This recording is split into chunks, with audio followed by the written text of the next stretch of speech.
नमस्कार।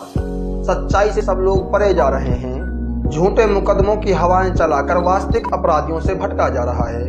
जी हाँ, प्रश्न तो बनता है कि आखिर नगर विधानसभा में कभी किसी प्रकार का चुनाव के दौरान कोई माहौल खराब नहीं हुआ, लेकिन अचानक 2023 के चुनावों के दौरान एक नहीं बल्कि अनेक जगहों पर दंगे फसाद हो गए और उन दंगे फसादों ने बड़ा रूप भी कई जगह पर धारण कर लिया था। ये आप सभी जानते हैं अच्छे से। लेकिन प्रश्न यह है कि आखिर 2023 के चुनावों में ही ये दंगे फसाद क्यों हुए। और दूसरा प्रश्न यह है कि दंगे फसाद होने के बाद जो फिलहाल की स्थिति वो क्या है। एक और बड़ा प्रश्न यह है कि जो दंगे फसादों में मतभेद था वो मतभेद से अब मनभेद में परिवर्तित हो गया। उसका कारण क्या है? उसका कारण यह है अब लगातार पक्ष विपक्ष थे, उन सभी पक्ष विपक्षों से एफआईआर दर्ज कराई जा रही हैं। अब एफआईआर जो दर्ज कराई जा रही हैं, कितनी उनमें सत्यता है, इस सत्यता और असत्यता की जानकारी पूरी करने के लिए, उन्हें स्पष्ट करने के लिए खूब पुलिस प्रशासनिक अधिकारियों का समय बर्बाद किया जाएगा और उसके बाद खूब कोर्ट कचहरियों का समय बर्बाद किया जाएगा। लेकिन फिर भी जरूरी नहीं कि जो अपराधी है वो पकड़ में आ जाए, फिर भी हो सकता है निर्दोष लोगों को परेशान किया जाए।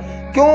क्योंकि हमारी स्थिति आज की ये हो गई है, होता कुछ है, दिखता कुछ है और हम दर्ज कुछ कराते हैं। ऐसा ही मामला सामने आ रहा है। एक व्यक्ति ने एफआईआर दर्ज कराते समय ये भी नहीं देखा कि जिस व्यक्ति का मैं एफआईआर में नाम दर्ज करा रहा हूं वो व्यक्ति कार्यकर्ता किसका है। गलती से अपने ही कार्यकर्ता का नाम उसमें दर्ज करा दिया। क्या समझा जाए इसको? ये कहा जा सकता है कि एफआईआर दर्ज कराने वाला व्यक्ति बिल्कुल अनजान था, उसे किसी प्रकार की कोई जानकारी नहीं थी। तो फिर एफआईआरों में नाम कौन लिखवा रहा है? एक बाहर का व्यक्ति कैसे पता कौन कौन व्यक्ति वहां पर मौजूद थे? तो टोटल जो नाम लिखवाए जा रहे हैं, इसका मतलब ये हुआ कि निकटतम कोई व्यक्ति लिखवा रहा है। और ऐसा भी तो हो सकता है कि वह व्यक्ति जो नाम लिखवा रहा है वह व्यक्ति अपनी दुश्मनी को निकाल रहा हो।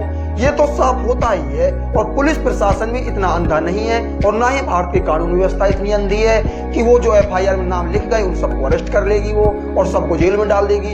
इन सारी चीजों की तो छानबीन होगी। लेकिन बड़ा प्रश्न तो यही है कि आखिर पुलिस प्रशासनिक अधिकारियों का समय भी बर्बाद किया जाएगा, कोर्ट कचहरियों का समय बर्बाद किया जाएगा, लेकिन जो फर्जी मुकदमे जिसने दर्ज कराए उस पर क्या इंतजाम किया जाएगा? क्या उसको सजा मिलेगी या नहीं मिलेगी? ये बहुत जरूरी प्रश्न है। और इसी वजह से हमारे देश में लाखों करोड़ों केस पेंडिंग में पड़े हैं, क्योंकि फर्जी मुकदमे दर्ज कराकर चले जाते हैं और कोर्ट कचहरी जज वकील उनको इधर से उधर रखने में अपना पूरा टाइम बर्बाद कर देते हैं, क्योंकि वास्तविक मुद्दों तक पहुंचने में भी काफी समय लग जाता है। अब यहाँ पर भी यही मामला हो रहा है। जैसे मैंने आपको बताया कि एक एफआईआर में अपने ही व्यक्ति का नाम दर्ज करा दिया उसने, तो अब उसका नाम कैसे निकलवाया जाएगा? क्या वो ये कहेगा कि भाई ये व्यक्ति मेरा था, ये गलती से नाम लिखा गया? फिर इसकी क्या गारंटी है कि सभी लोगों के नाम गलती से नहीं लिखे गए? इसकी क्या गारंटी है उसमें अधिकांश लोग निर्दोष हैं या दोषी हैं? तो ये सारी चीजें स्पष्ट होनी चाहिए। और मेरा सीधा सा मुद्दा यह है कि ऐसे फर्जी मुकदमे दर्ज कराने वाले व्यक्ति पर जो व्यक्ति कोर्ट का समय बर्बाद करेगा, जो व्यक्ति पुलिस प्रशासनिक अधिकारियों का समय बर्बाद करेगा और उस व्यक्ति को बाद में उसको ऐसे ही निकल जाएगा, उस पर क्या कार्रवाई होनी चाहिए? ये बड़ा प्रश्न है। आप जरूर बताइए कि ऐसे व्यक्ति पर क्या कार्रवाई होनी चाहिए जो फर्जी मुकदमे लोगों को फंसाने की कोशिश कर